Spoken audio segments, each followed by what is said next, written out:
Hi there, it's Bruce Wallace from Dundee Victoria Chess Club in Bonnie, Scotland. Mazda's been posting a number of videos on the dragon variation of the Sicilian defence, and I'm posting this as an example of how white needs to play energetically in attacking black's king. And this was Anatoly Karpov as white, playing Gik in Moscow in 1968. Now, I've taken this game from a nice little book called Tactics in the Chess Opening 1, the Sicilian defence, and it's by two Dutch players, Friso Nijboer and AC van der Tak, and I think it's a good example of how energetically white needs to play in order to break down the defences of black's king. So let's get on with the game. Karpov's playing the Yugoslav attack here, and we'll just quickly move through some of the early moves in the game. White castles queenside, bishop d7, and this is the main point here. Some players might play g4 here, but Karpov plays h4 immediately. Then knight e5, bishop b3 because it's attacked, rook f to c8, bringing the rook to the open file, and now Karpov plays the pawn sacrifice, h5, knight takes, and now Karpov takes the opportunity to challenge the dark square bishop with bishop h6. Now there's an interesting tactical point here. Black has the move knight d3 check, and therefore white must respond. If queen takes, merely bishop takes and king b1. So black maintains his dark square bishop and some advantage in that line. If you go back, it's obvious that basically the pawn can't take because the knight drops on d4 and white is merely down a pawn.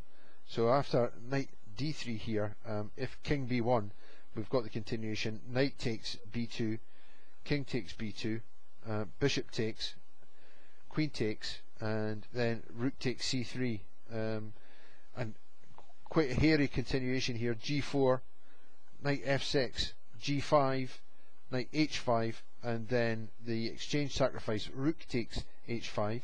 Black counters back with rook takes bishop check, knight takes, and then queen e5 check, king c1, and then pawn takes rook. Pawn takes rook, and a big advantage to black. So it's worth keeping in mind that continuation knight d3 check. However, after Karpov played bishop h6, black took back and queen took back, and now black played the exchange sacrifice, rook takes knight. White's got a small advantage here, b takes c3, and now black played queen takes c3, which the annotators say isn't a particularly good move. Better here was rook c8, or alternatively knight f6. However, after b takes c3, it was queen takes c3, then knight e2 attacking the queen, queen c5, g4 attacking the knight, knight f6, and we see this theme often, the defending knight on f6 and the pawn on h7. So white needs to play energetically to undermine that knight. So g5, knight h5, and here the thematic counter exchange sacrifice, rook takes knight. It was pointed out that knight g3 looks like a good move here, not giving up the exchange, but unfortunately this leads to bishop g4, and white can't take the bishop because it's knight takes g4, and the queen is trapped. So an interesting little point there.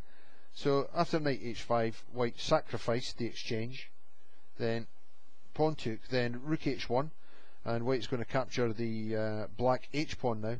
Queen e3 check, king b1, queen takes f3. What happens if queen takes knight here? Let's try that. Queen takes, and it's a huge advantage because it's queen takes h5. Bishop has to play to f5 just to temporarily stop the attack on h7. So it's a huge advantage to white. So the queen can't take can't take the knight. Queen takes f3, then rook takes, and here recommended was knight g6, and then the continuation is queen takes h7, king f8, and then the move rook h1. We see the ideas here. The queen really can't move because it's the only defender of the f7 pawn, and if the queen does move off the file, it will be mate on f7.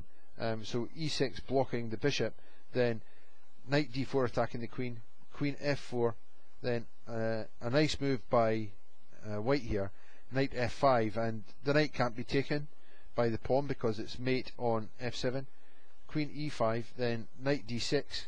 If the queen takes, it's rook f1 with similar ideas of mating on f7, bishop e8, and then queen can take the knight, and it's huge advantage here to white.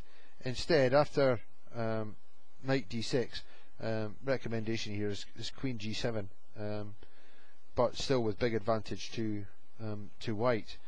However, that continuation wasn't played. After rook takes h5, black played e6, and this is an inferior move because now white continues the attack with g6, knight takes, queen takes h7, check, king moves, rook f5, a fantastic tactical shot by Karpov here, because again the rook is immune from capture by the pawn because of the mate threat on f7, and the only way apparently of avoiding ruinous loss here is queen takes bishop, and it's a quick technical win for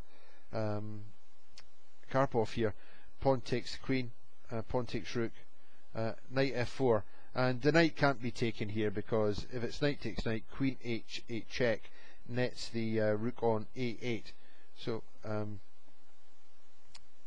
here it was queen it was rook d8, and then queen h6 check, king e8, knight takes knight, pawn takes, queen takes, king e7 check, king back, pawn takes, rook c8, queen check, king g7, queen check, king here, pawn here, and black resigned because the pawn will queen.